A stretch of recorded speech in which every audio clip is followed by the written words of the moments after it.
Informasi pertama, saudara, datang dari Presiden Joko Widodo yang enggan berkomentar soal namanya yang diseret-seret dalam sidang perselisihan sengketa hasil pemilu 2024. Nama Presiden Jokowi sering disebut oleh tim hukum pasangan calon presiden dan wakil presiden Anies Baswedan Muhaimin Iskandar dan juga pasangan Capres-Cawapres Ganjar Pranowo Mahfud MD di sidang Mahkamah Konstitusi. Tim hukum Anies Muhaimin dan juga Ganjar Mahfud menuding Jokowi terlibat dalam penyalahgunaan kekuasaan atau abuse of power.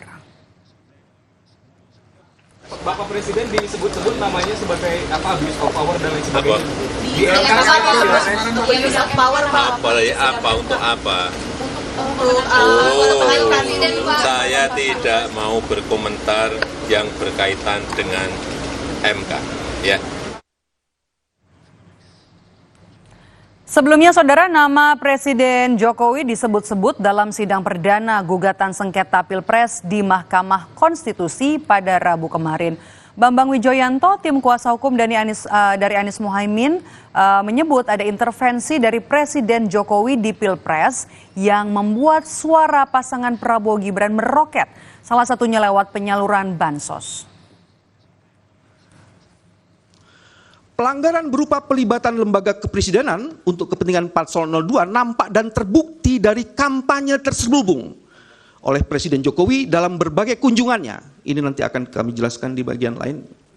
Yang disertai dengan pembagian bansos di provinsi yang menjadi area operasi adalah wilayah di mana Prabowo Subianto ternyata memperoleh suara rendah pada pemilu 2014 dan 2019.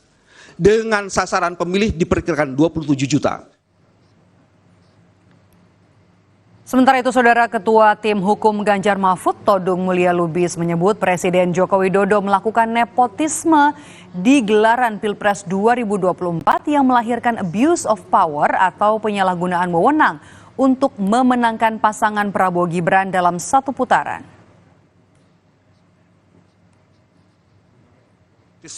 Yang dilakukan oleh Presiden Joko Widodo yang kemudian melahirkan abuse of power terkoordinasi guna memenangkan pasangan calon nomor urut 2 dalam satu putaran.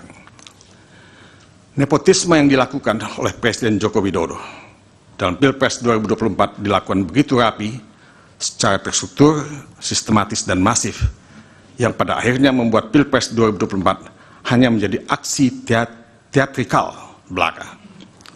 Anggaran negara dihabiskan, etika diabaikan, demokrasi dirusak. Demi apa semua ini dilakukan? Jawabannya sekali lagi hanya satu, memenangkan pasangan calon nomor urut 2 dalam satu putaran.